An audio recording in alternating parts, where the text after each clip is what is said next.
Hello again. My name is Miriam, and today we will be discussing all of the books that I would like to read in the year 2025. So let's get straight to it. My biggest plan for 2025, and I have said this before, but I think that this year I have a very high probability of sticking to this time around.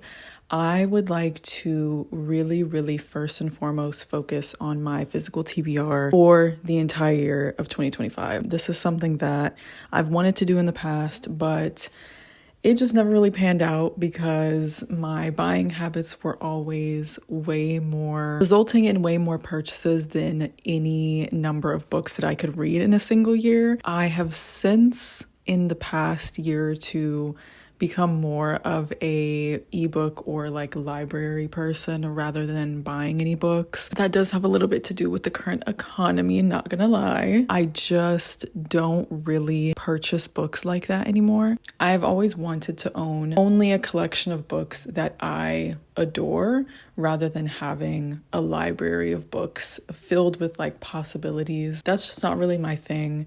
I think that when it comes to material things, I really like to have things that matter to me. I would like to very much focus on my physical TBR, which honestly, when I decided that I was going to focus on my physical TBR this year, I definitely was thinking of like my physical TBR from years past where I had a whole lot of books that were just on my shelves, strewn around my room, were books that I was interested in, that I wanted to read, but I didn't take into account the amount of unhauls that I've done. So I actually don't have as big a physical TBR as I used to. I think I have around like 50 or 60 books now. It used to be well over 100. I've definitely whittled down my collection to things that I have an interest in the near future rather than some rainy day in 5 to 10 years where I'll randomly pick up this book on my shelf. I only own books that I'm interested in reading very immediately. It's a matter of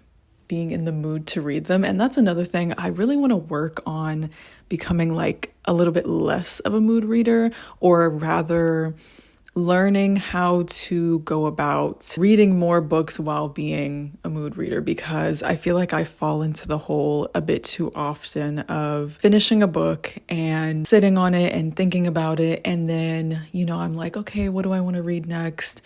What are my options? I have a million options, and then I get stuck in like a 2-week hole of not knowing what to read. And then before I know it, it's been like a month since I've read anything. So just kind of working on my techniques of like how to read more in general. So I will be showing you not my entire physical TBR because that's just way too much.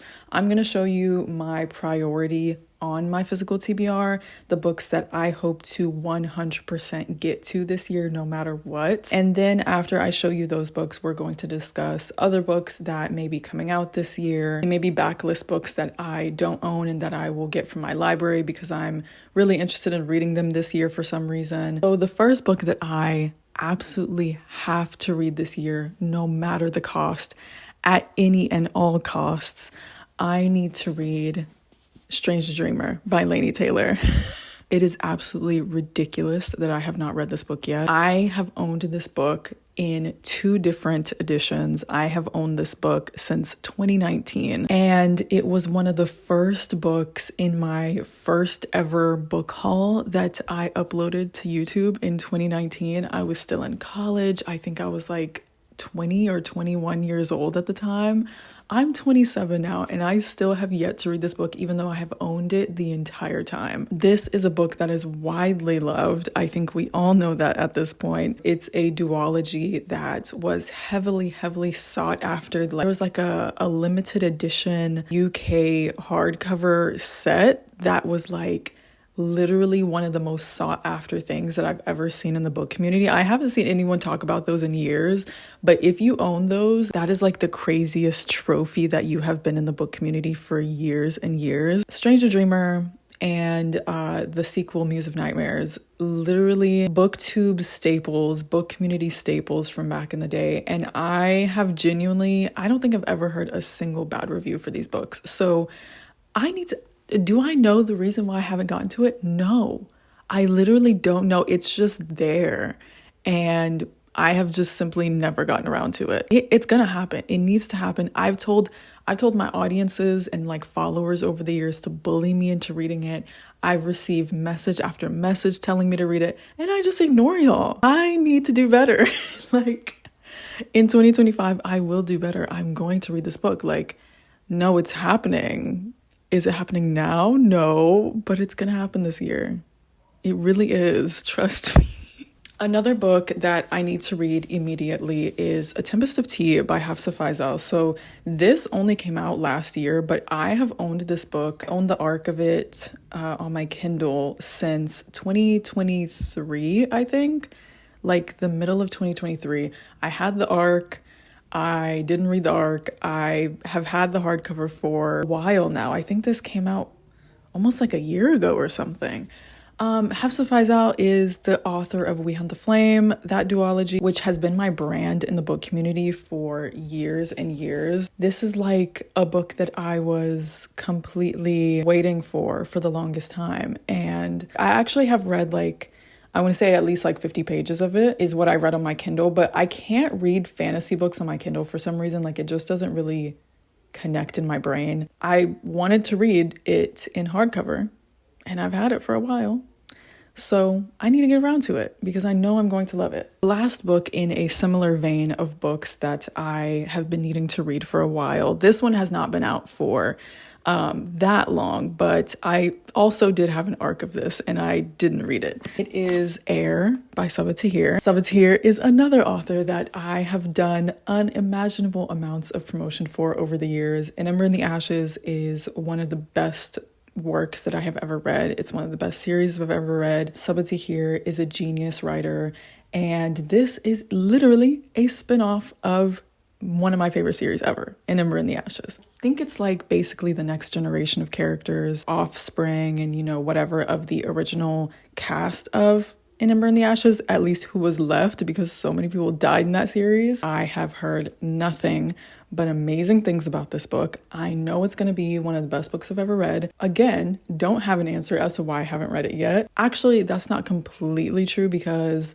I have been about to pick this book up so many times now, but then I'm like, wait, Sabaa Tahir is an amazing writer, but she is also infamous for writing her books very, very slowly. So this just came out just last year, and I would be surprised if we get the second book before like 2027. Unfortunately, I do believe that to be the case. So while I am like very, very excited to read this book, I just know there's going to be a crazy cliffhanger, and I'm just going to have to wait for that second book for a very long time, and that's going to be torture. These next few books that I have here are just a collection of paperbacks that are kind of on the shorter side, and they've just been sitting on my shelves for a while, and I think it's time that I just read them. Like, they're not that long. They're just paperbacks that I feel like I can pick up on any random day and read the book in like 1 or 2 sittings. So these books that I really want to read are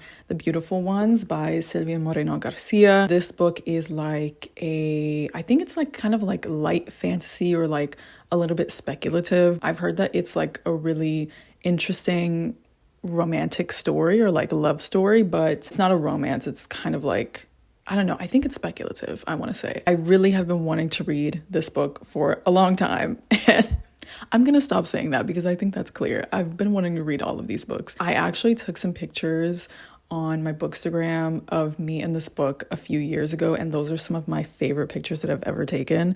So I want to get to this book because I took those beautiful pictures and I have no idea the contents of this book. And so I think that I should. The next one is The Stationery Shop by Marjan Kamali. This is a story that spans the lives of 2 people from Iran.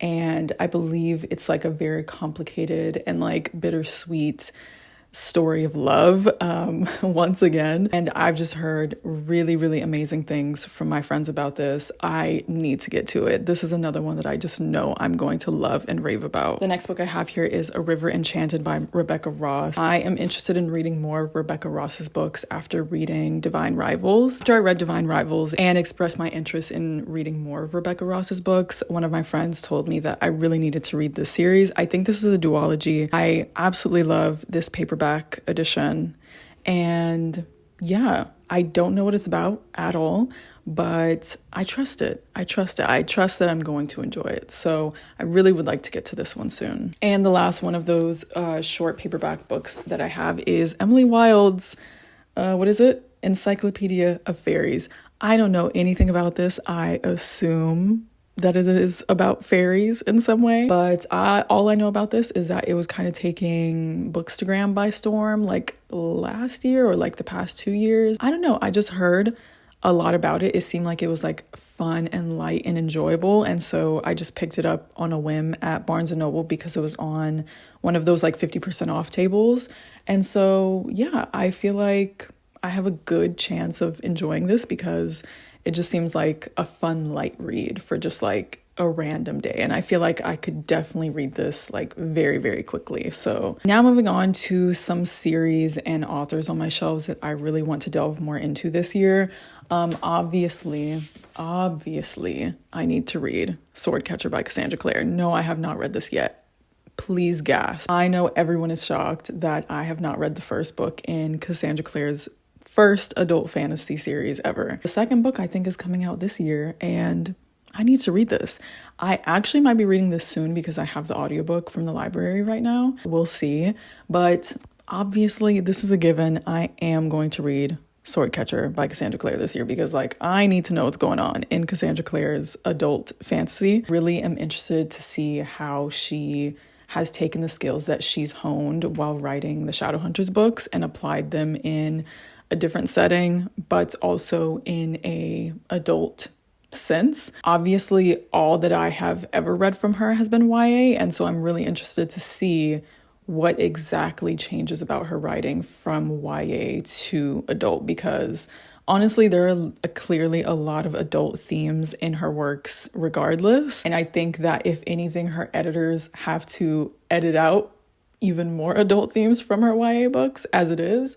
So I think it'll be interesting to see what is done with her books in the adult sense. Another book on my shelf and a series that I would like to get into is The Jasmine Throne by Tasha Suri. I also have another Tasha Suri book, Empire of Sand, on my shelves. So I'd really just like to see like what this is about. I know this is a sapphic fantasy, one of the beloved sapphic fantasy books and series. So I don't know. I'm just interested to see what I think about it. I don't know too much about it, to be honest, but I've owned it for a while. And I think it's about time that I look into it, dip my toe into it, and see what's going on over there. Another first book in a fantasy series that I would like to get to, I think this is also sapphic, The Sun and the Void by Gabriela Romero La Cruz. This is, I believe, a Venezuelan author and a Venezuelan-inspired fantasy. I also believe it's sapphic, and the author is actually from Houston, which is where I am from. That is all the information that I have. And I bought the book because my friend Lauren was raving about it. And I was like, what the hell? Sure. Next book, The Blighted Stars by Megan O'Keefe. This is a book series that was, I think, going around on TikTok, but not like mainstream TikTok. It was going around with TikTok creators that I actually trust and like believed that this was good. The description of this book series was just like enticing to me when I originally heard it. And then since I saw those TikTok videos about it, I have seen a few booktubers actually read this series and really enjoy it. Also, some of my trusted book reviewer friends have also read it and really enjoyed it. So I took their word for it. I will be reading this at some point this year, probably with my friend Samira. I believe it's like a romance sci-fi series. That is all the information that I have, but I was intrigued. So I will be checking this out at some point this year. Next, we have all of the Sally Rooney books other than Normal People, aka the only Sally Rooney book that I have read and loved and obsessed over, the book and the show. And it just really made me very, very curious and very excited to read her other books. So I own every single one of them, and I have not gotten around to any of them yet. I'm thinking I might read her books in publication order. So starting with Conversation with Friends, and then moving on to Beautiful World, Where Are You? And then reading Intermezzo. Obviously, this is her most recent book and people have been raving about it.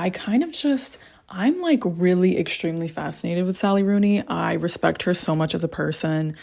She is an Irish author who is like very like political and very interesting with her politics and how she puts them into her books. She is very, very extremely pro-Palestine. And Normal People was actually one of the first books that I ever read that like blatantly talked about Palestine, and like the main characters of the story just like in the middle of the book attended a protest like for Palestine. It was just a very interesting detail to add, and I was fascinated by it, and it was like the first like fiction book that I've read that has done something like that, and I really appreciated it when I was reading it. So Sally Rooney just interests me to no end, and I love character studies, and I think her books are like, that's almost the main point of what her books are in my eyes. At least Normal People was, and I would like to really dive in and see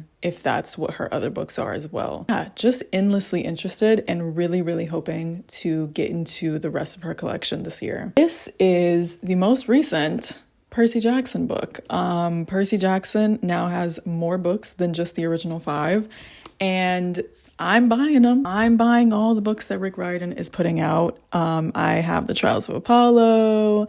I have the Magnus Chase series. I have these now. This is the second book that has been put out. So the 6th Percy Jackson book came out in 2023, and then this just came out in 2024, and I have read none of them. Trials of Apollo, nothing. I've read nothing. I have read Percy Jackson, obviously, that is like my brand, and I've read The Heroes of Olympus, and I've read the Kane Chronicles, and I've read nothing else, but I own everything. So I would really just like to go on a Rick Riordan binge at some point this year. I think that these are books that I can blow through because, you know, they're middle grade YA, early YA. I feel like I can blow through a good amount of these at some point this year when the desire strikes me. Oh, Mistborn. So as we know, I embarked upon starting some of the Cosmere books last year with the Stormlight Archive. I have read The Way of Kings, Words of Radiance, and I am in the middle of Oathbringer. I put it down like temporarily, but that is something that I will be getting back to this year. But I also want to go back and read what is originally supposed to be the starting point that people are supposed to like start with for Brandon Sanderson. I know everything. I've researched everything about the Cosmere, about Brandon Sanderson. I know the supposed reading order that you're supposed to read things in, and that is suggested by Brandon Sanderson himself. You're supposed to start with the Mistborn series, Era 1, and I just didn't follow that. I have started Mistborn before, as you can see, but I didn't make it very far because I don't think I was in the fantasy mood at the time. This was like years and years ago, and I don't know what it was. Like, I was just really drawn to the Stormlight Archive more than I was to Mistborn. I still am really, really interested in reading the Mistborn series, and I do think that I'm really going to enjoy it. But something about the Stormlight Archive and like how big the books were, like they were just calling to me, and I was just so interested in seeing what was inside the 1,000 pages of each of those books. And so that is why I ultimately did start with the Stormlight Archive. Everyone has their opinion on where you should start in, you know, series that are kind of like franchises or universes of their own. But I think it was okay for me to start with the Stormlight Archive. Maybe I'll have a different opinion once I do read these, but I think that I could get by after I did my research on the Cosmere, knowing how the Cosmere kind of functions. I think that it was okay for me to start there, but I do definitely want to go back and read the Mistborn books because I am interested. And the last books that I believe, let me check my shelves. There's definitely more books on my shelves that I want to read this year, but these are like definitely the priority. The last books that I have to discuss on my shelves are M.L. Wong's The Sword of Kaigen and Blood over Brighthaven. Oh my gosh. So I have owned The Sword of Kaigen. As you can see, I don't know if it's been traditionally published yet. Can someone tell me what's going on with that? Because The Sword of Kaigen, it's originally an indie published fantasy book by M.L. Wong, and it's a standalone, and it gained and garnered so much like critical acclaim at this point. I have heard about it for years and years and years, but this got to the point where it got popular on Book Talk with the like big fantasy book talkers. And so it has gone above and beyond in its acclaim in the past like year or two. I have owned this probably since like 2020 or 2021. And I've always just been like a little bit intimidated by it. I think I'm less intimidated by it now that I've read The Monsters That Are the Stormlight Archive. But I'm really, really interested in reading this. What's going on? Has it been traditionally published? Because I would feel like the author has definitely had to have gotten an offer to be traditionally published, but I have not seen a traditionally published version. I know for sure if this has not been traditionally published, Blood over Brighthaven is definitely traditionally published by Del Rey. So this is M.L. Wong's second book, and I believe, is this also a standalone? I actually have no idea. I don't know much of anything about either of these two books, but they have garnered so much acclaim that I am just so positive that I am going to really enjoy these books. I don't know which one I'm going to like more, but I have every intention in the world of reading both of these at some point in 2025. Okay, I know I just said that those were the last books I was prioritizing on my physical TBR, but I lied because I have, you can't see them, I'm not gonna pick them up. I have on my shelves here a huge collection of classics, my growing collection of classics. I really, really, really want to get more into classics this year. The ones that I definitely want to get to, Picture of Dorian Gray, of course. I have all of the Jane Austen books, and I have only read Pride and Prejudice, so I really want to read another Jane Austen book. Either Emma or Persuasion, most likely. Oh, hello, Wuthering Heights. Wuthering Heights.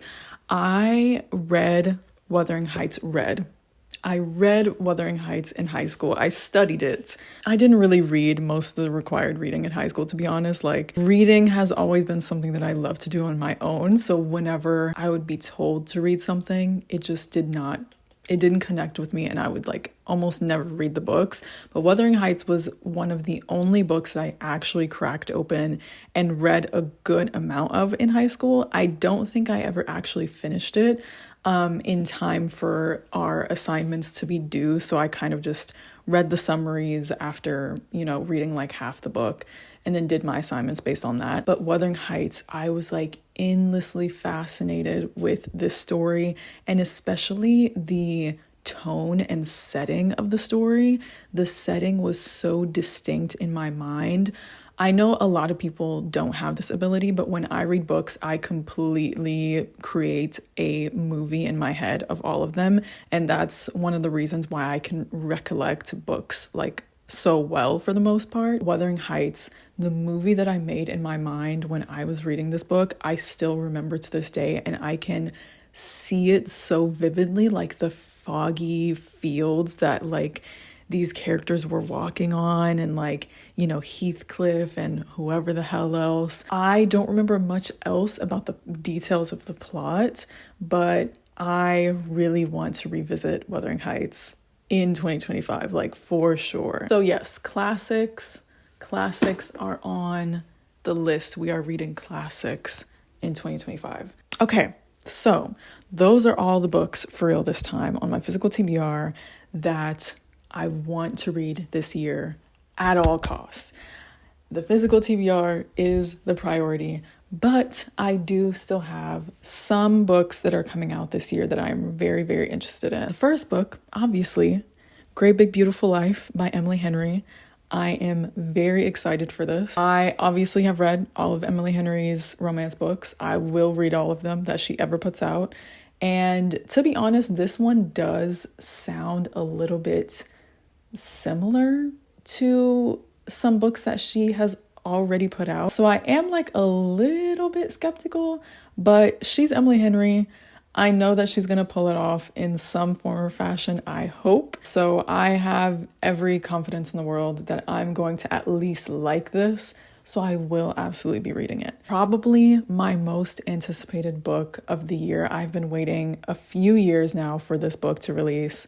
Oathbound by Tracy Deonn. Words cannot describe. Like, I need this book so bad. And especially because Tracy Deonn has been like putting out little teasers here and there on her Instagram. It sounds like the story is going to take a crazy turn in this book, even though it's been crazy the entire time already. The ending of Bloodmarked by Tracy Deonn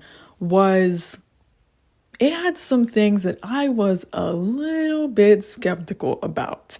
If you have read that book, you know at the very end, like some decisions that Bree, our main character, makes. Some of those decisions that she made were not decisions that I would have made, and they were some decisions that scared me. And I need to know what is going to happen next in her story because I have absolutely no idea what she could be doing after she did all of that. Regardless, this book series is everything. I have been foaming at the mouth for this book for a couple years. So I will be reading this at midnight on the day that it releases. Absolutely, I will. Sunrise on the Reaping.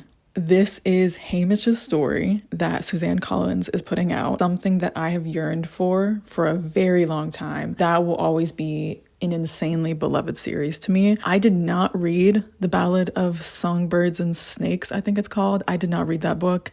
I don't know if I have any intentions to read it. I have seen the movie, really, really liked the movie, but I don't know if I want to be in President Snow's mind for an entire book. I just don't know that that's something that I'm interested in. I definitely was not interested in it when it was originally announced as a book. I was very upset at that book being written, but now I kind of can understand a little bit more, and now I'm very excited to get Hamish's story. It was a story that I really, really enjoyed I believe the story was told briefly in like Catching Fire. That was a part of the book that I really was fascinated by. And I remember there was like this fan-made film that was made out of Hamish's story like way back in the day.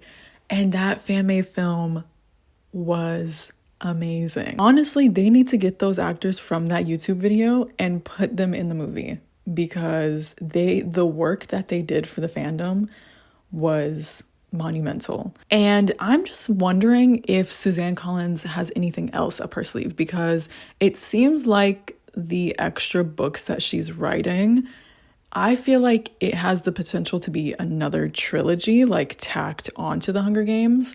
And so I'm wondering, who could the third book be about if that's the case? Finnick, maybe? I don't know.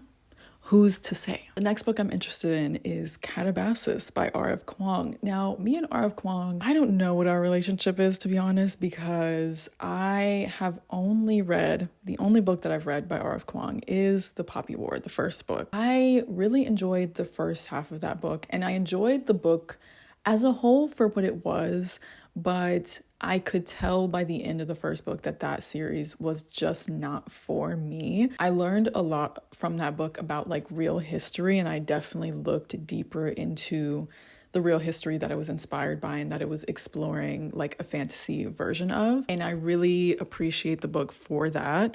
But I think in the narrative sense, I was more interested in the first half of the book's story where Rin was at like the military academy. She like worked her blood, sweat, and tears to get into that academy. And then she, was studying, and it was almost like a university setting, and it was like very brutal. Her training was very harsh, exploring all of the choices that she was making during her training there, and also exploring the dynamics between her and the other students.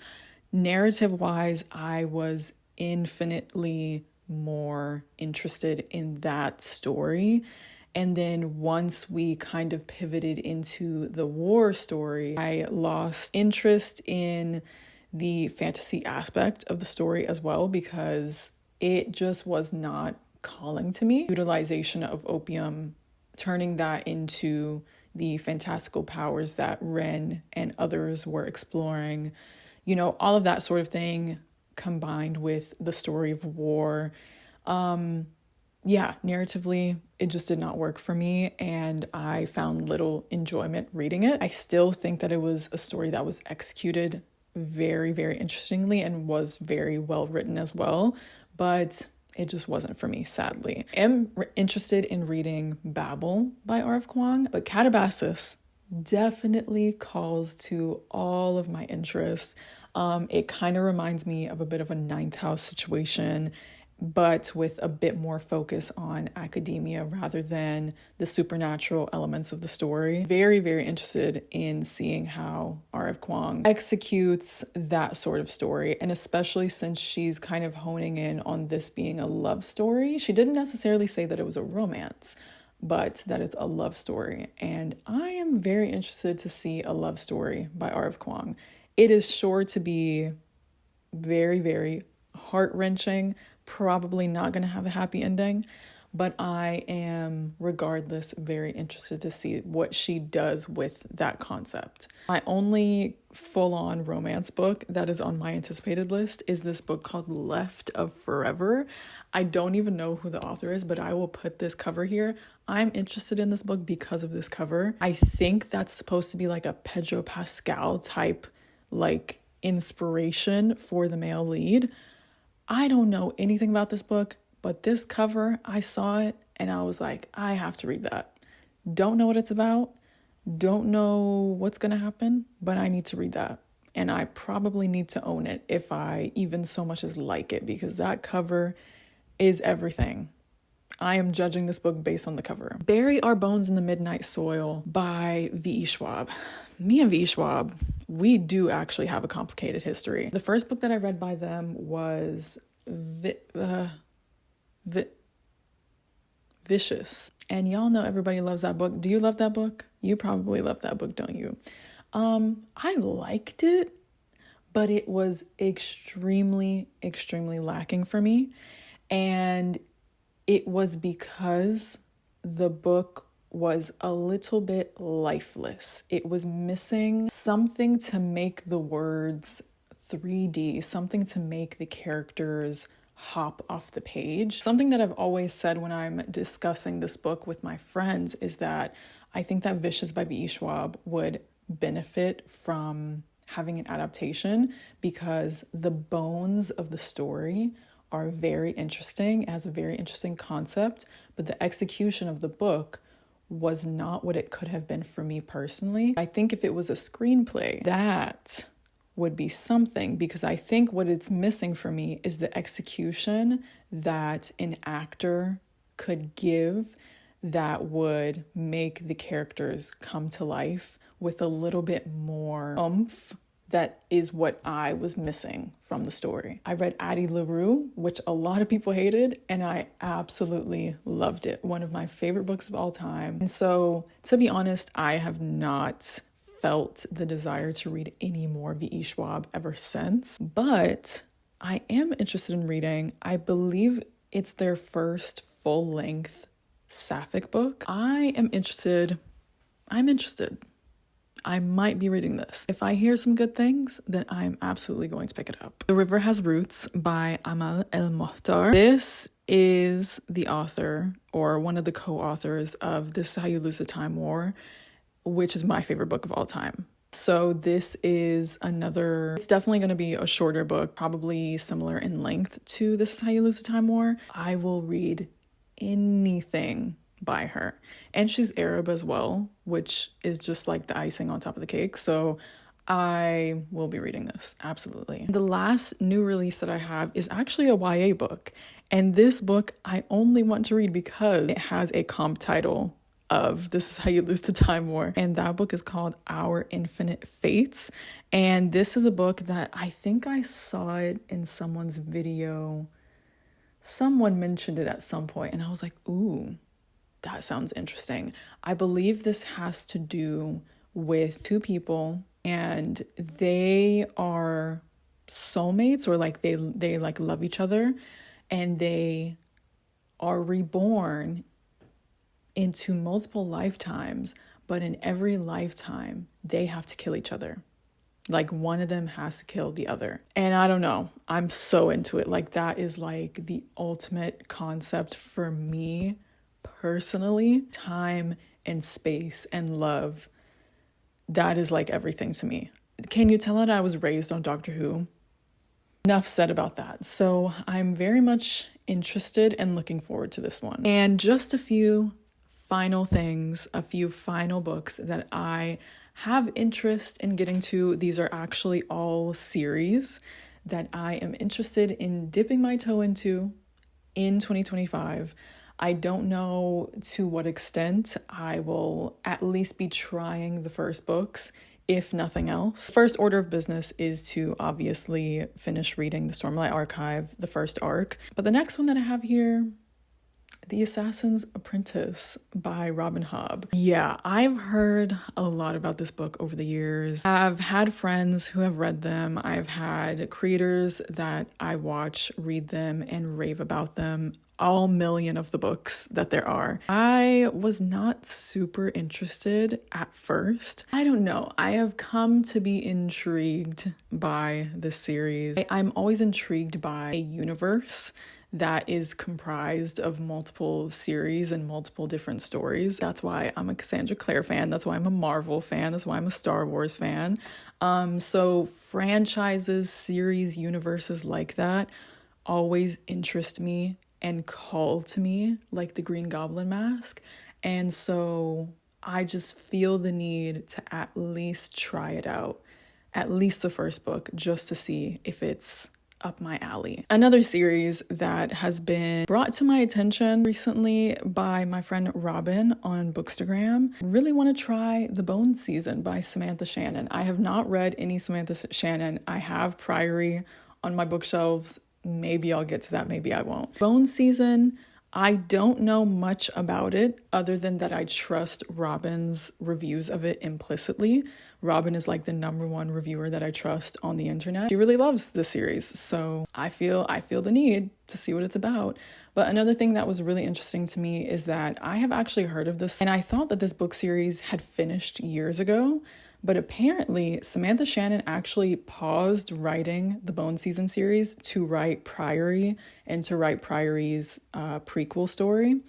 And then Samantha Shannon came back to the Bone Season years later, switched publishers, if I'm understanding correctly, and has now revised and kind of rewritten the series. So it's almost like the Bone Season, Samantha Shannon's version. I'm very interested in that concept because Robin has said that the difference between the old version of the Bone Season and the new version is almost like night and day. And so I'm very, very interested in that. And I think that it's something that is like just a very interesting concept for an author to do. But I'm interested to see what the Bone Season is about. And the last book that I want to read here is a book that I believe is actually inspired by Doctor Who. And I believe this is the start of a new series, and that is The Principle of Moments. Again, I don't know much about this book, but I know that the author is like a super duper Doctor Who fan, and this is like a space opera story, and I believe it's queer. I'm pretty sure it is. I am like very, very interested in reading this. It's a book that I keep forgetting to put on all of my lists, but I think I'm gonna go ahead and just order it from my library, like sometime soon maybe. I want to read more sci-fi in the future, hopefully near future. So yes, this has been the books that I want to read in 2025, the books that I absolutely will be reading. I will be reading every single book in this video, every single one of them. Inshallah. That is that. Let me know if you want to read any of these. Let me know if you have read any of these and what your thoughts on them are. Do you think I would love them? Do you think I would hate them? Let me know. Let me know if there's anything else that you think should be on my radar that I haven't talked about. And let me know what's on your radar for 2025 if it's something that I haven't discussed. So, yeah, that is all. Have a great day. Love you. Bye.